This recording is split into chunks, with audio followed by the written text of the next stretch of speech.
이것에 투자하십시오. 네. 썸네일 제목을 알려주시네요. 달러 인버스입니다. 이런 통화들의 가치가 같이 올라가지 못하기 때문에 달러의 강세가 나타날 수밖에 없는 거예요. 강한 달러의 시대는 나름 유지될 듯 하겠지만, 그러니까 그러기 시작하는 변곡점 지점 이후로는 강달러가 이제 조금 진정되고요. 그럼 물가는 이제 좀 일단락 됐다고 하고, 네. 달러도 좀 문제인 것 같아요. 환율, 킹달러. 이거는 좀 진정이 될까요? 여러분께 의견을 드리면 네. 반드시 이것에 투자하십시오. 네. 썸네일 제목을 알려주시네요. 달러 인버스입니다. 이거는 좀 적극적으로 말씀드릴 수 있을 것 같습니다. 제가 올해 초에 좀 과분하게 많은 분들이 좀 찾아주셨었는데, 그 이유 중에 하나가 이제 강한 달러의 시대가 온다라는 그 화두를 던졌었기 때문인 것 같습니다. 네.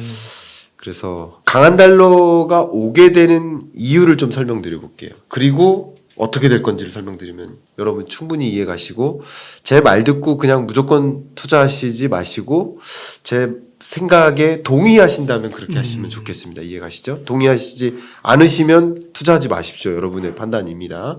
자, 원래 금리를 인상하는 금리 인상기, 다른 말로 긴축의 시대죠. 그 긴축의 시대를 두고 봤을 때 금리 인상을, 미국 기준으로 금리 인상을 단행하기 시작하는 그 지점으로부터 대략 6개월 정도는 여느 때도 상관없이 무조건 강달러였습니다.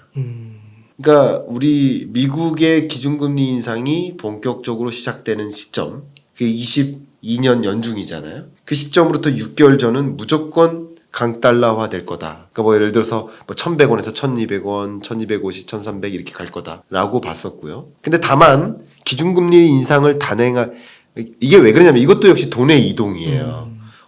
미국이 금리 인상할 것 같아. 언제부터 인상할 것 같아.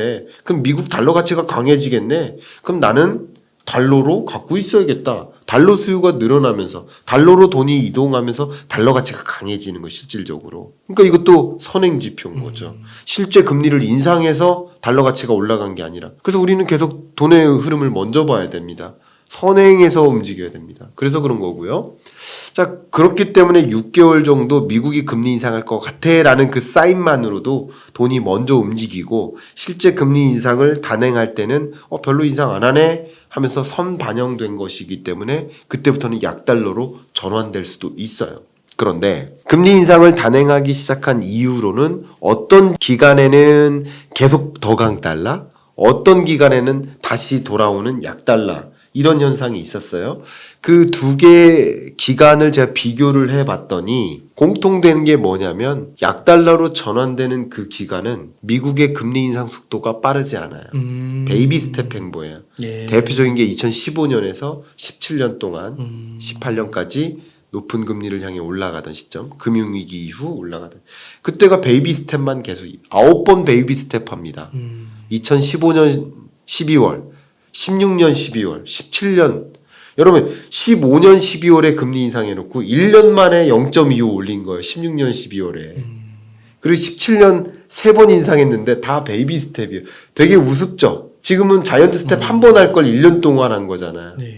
그러면 15, 16, 17년 이 동안에 0.25, 0.25, 그리고 0.75 다 더하면 1.25잖아요.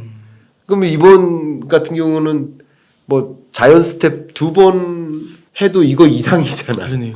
그만큼 더디게 아장아장 베이비 스텝 룰을 지켰던 거예요. 그때는 금리 인상 이후에 추가적인 강달러로 전환 안 됩니다.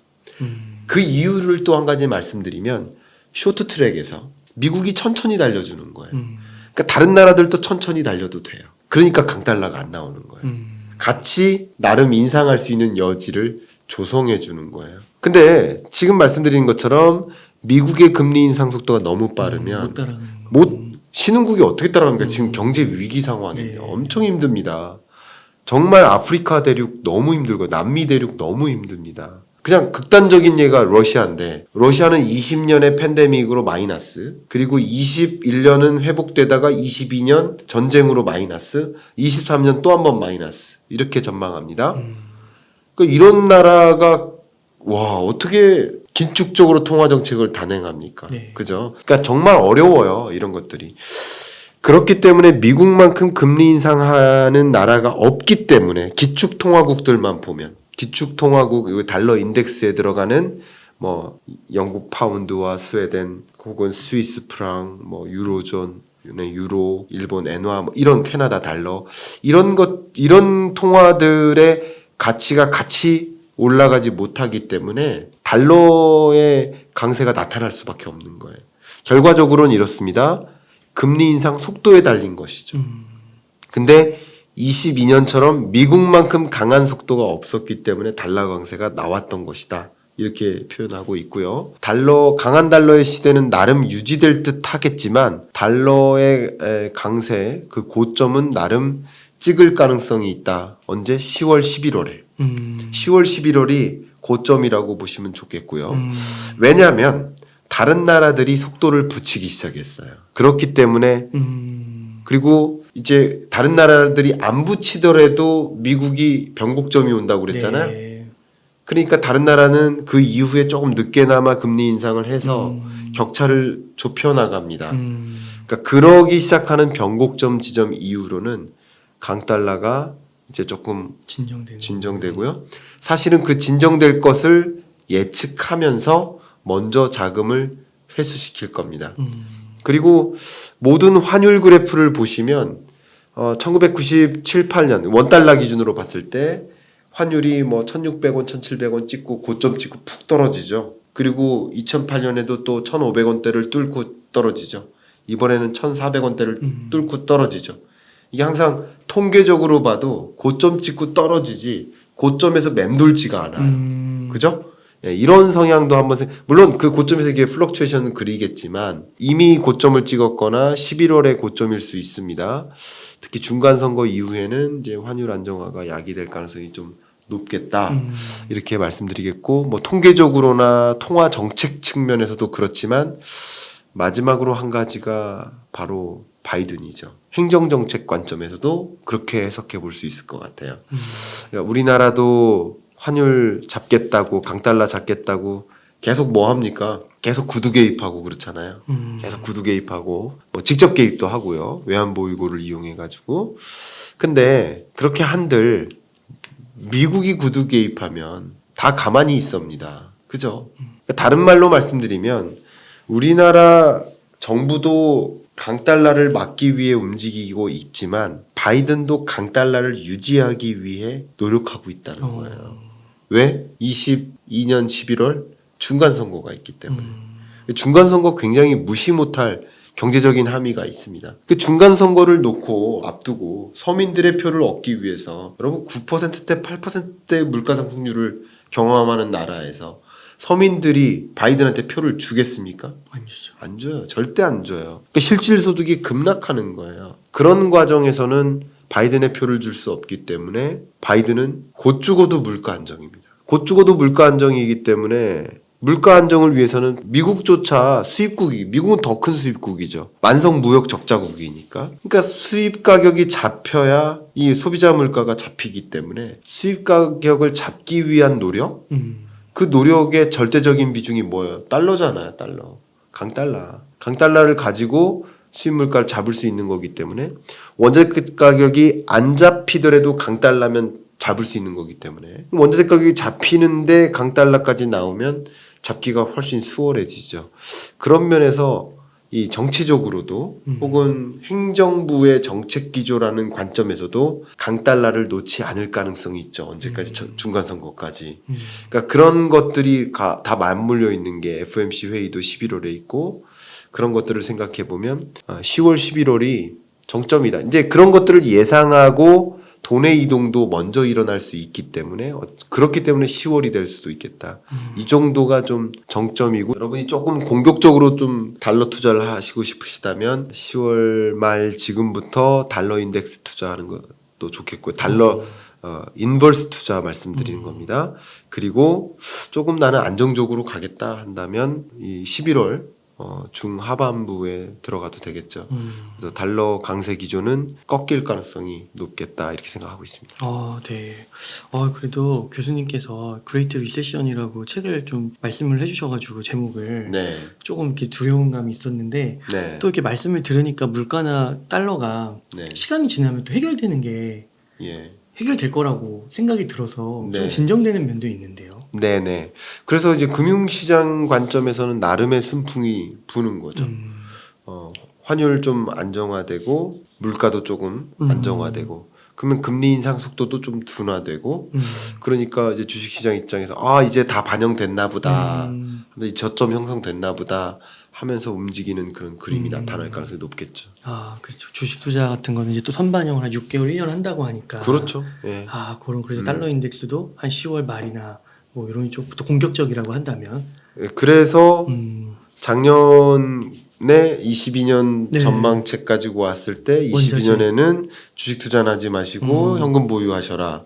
그리고 지난 6월에도 긴축의 시대책 가지고 와서 말씀드릴 때도 22년 끝자락이라는 표현을 했었죠. 맞아요. 그때 좀 적극적으로 주식 투자 관점에서 고민하시는 것도 좋겠다 이런 의견 들었었던 거죠. 네. 그러면 교수님 다음 주제로 좀 넘어가서 네, 최근에 IMF 경제 전망을 또 얘기해 주셨잖아요. 네네.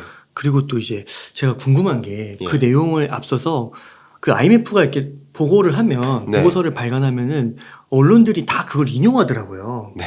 근데 그 IMF 보고서가 그만큼 좀 중요하다고 말할 수 있는 건가요? 어느 정도 네. 입지인지 그런 게 좀 궁금한 것 같습니다. 제가 뭐 이렇게 얘기하면 정말 어떻게 받아들이실지 모르겠지만 네. 그냥 모든 경제 연구기관들에서 경제 전망이라는 보고서를 내고요. 네. 경제 전망 보고서는 경제연구원의 꽃이죠. 결과적으로는 그 꽃에 해당되는 보고서를 내는데 다른 말로 경제 성장률 전망치를 제시하는데 그 전망치를 계산하는 그 공식이 있을 거 아니에요. 쉽게 말하면 A 더하기 B 더하기 C가 D다. D가 경제 성장률 전망치겠죠. 네. 만약에 그렇다면 A, B, C, D를 A, B, C를 구성하는 뭔가가 있겠죠. 그 중에 하나가 세계 경제 성장률 전망치 아니겠습니까? 우리나라는 세계 경제의 움직임과 동떨어져서 움직인 적이 없으니까. 그리고 뭐 그 다음 하나가 뭐 국제 유가나 뭐 이런 것들 아니겠습니까? 상식적으로 생각해봐도 이런 것들이 어떻게 움직이느냐에 따라서 한국 경제가 움직인다 이렇게 보면 되잖아요. 우리들의 산식. 그러니까 결국 경제 전망을 하는 그 모델에 있어서 그 하나의 변수가 세계 경제인데 그 세계 경제에 해당하는 그 전망치를 무엇을 갖고 넣느냐, 월드뱅크 전망치를 갖고 넣느냐, OECD 전망치를 넣느냐, WTO, UN의 전망치를 넣느냐, BIS의 전망을 넣느냐, IMF 걸 넣어요. 다른 말로 해석하면 국내외 웬만한 연구기관, 경제연구기관에서 경제를 전망하고 들여다볼 때 전제로 깔고 있는 것이 IMF 경제 전망이에요. 그렇기 때문에 좀 중요한 것 같고요. 예, 그냥 그런 면에서 레벨이 좀 다르고요. 최고의 권위를 갖고 있는 거군요. 권위를 갖고 있는 건 사실입니다. 물론 IMF에서 제시하는 한국 경제 전망, 그건 그렇게 저는 개인적으로 그렇게 그거를 신뢰하진 않아요. 저는 웬만한 우리 웅달 책방에 출연하는 이코노미스트 분들이 계시면 그분들보다 IMF의 그 한국 경제 전망이 더 우세하다, 우등하다 이렇게 보진 않습니다. 그 정도는 아닐 거라고 생각을 합니다. 근데 어쨌든 세계 경제를 관찰한다는 측면에서는 그 어떤 기관보다 우세하고요. OECD보다는 당연히 OECD는 선진국 중심의 경제 전망의 성격이 강하고요. 유엔은 경제 전망 기구라고 볼 수는 없고요. 경제 컨셉이 아니고 뭐 그런 여러 가지 면에서 봤을 때 IMF의 전망이 좀 강하죠. 예.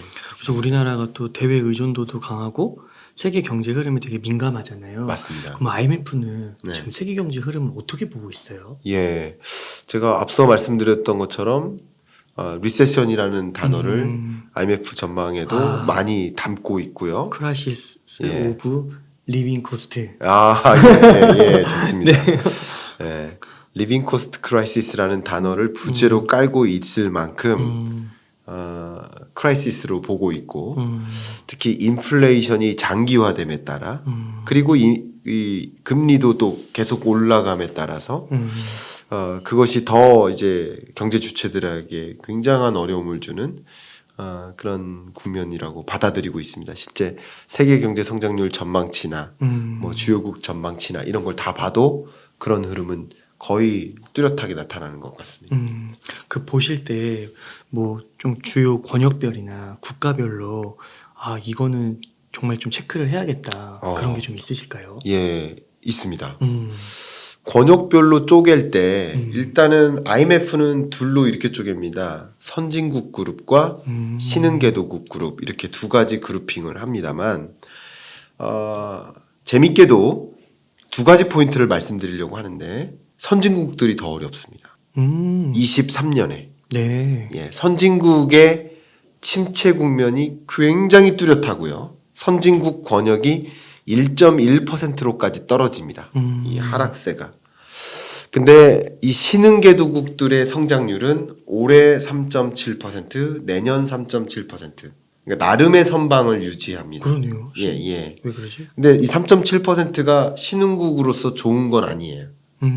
예, 좋은 건 아닙니다. 신흥국 성장률은 보통 5%대가 적당하다고 보고 있어요. 연평균 성장률로 봤을 때. 네. 그런데 이제 3.7% 좋은 건 아닙니다만 22년보다 23년이 더 떨어지지 않는다는 것을 뜻하죠. 근데 22년이 다 녹록치 않은 경제잖아요. 녹록치 않은 경제인데 선진국 경제는 그거보다 더 떨어진다라고 보니까 앞서 말씀드렸던 것처럼 금리의 역습 혹은 인플레이션의 쇼크가 집중되는 기점이 23년인 거예요.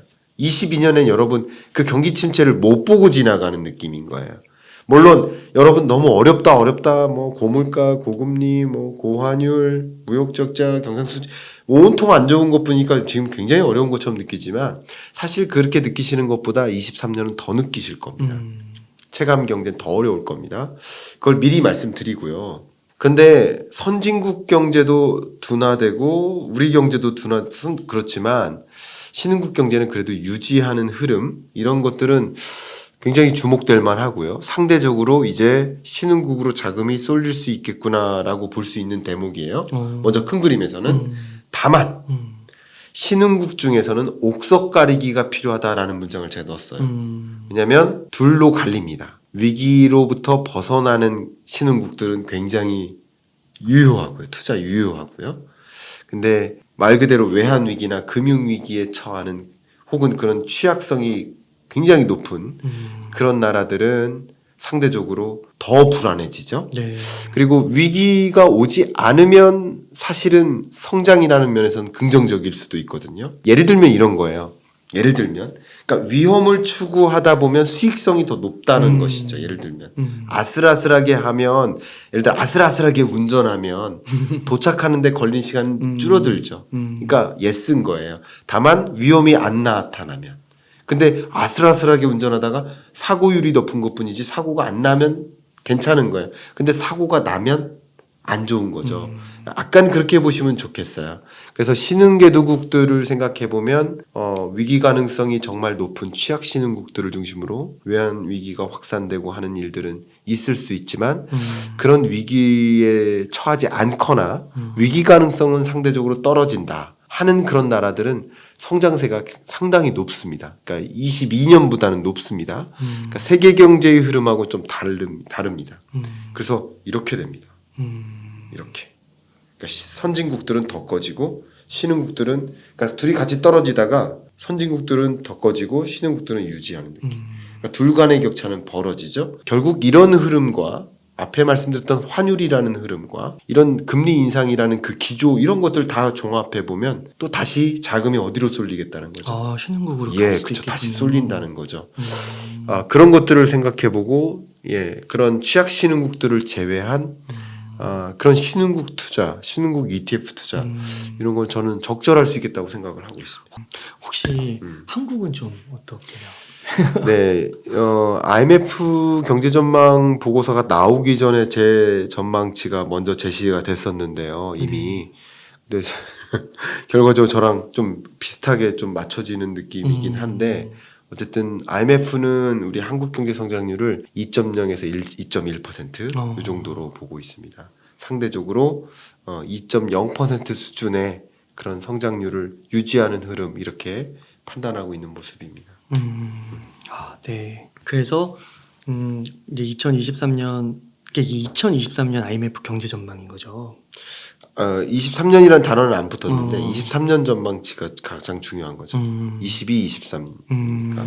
그래서 이렇게 전망을 했는데 이제 그런 것들 내용을 좀 비추어 봤을 때 만약 투자적으로 관점으로 좀 접근을 한다고 한다면 아까 말씀해 주신 대로 개도국 네. 이런 거를 좀 주시할 필요가 있겠고 네네. 달러 같은 것도 좀 예. 인버스 방향으로 또 한번 볼 필요가 있겠고 네.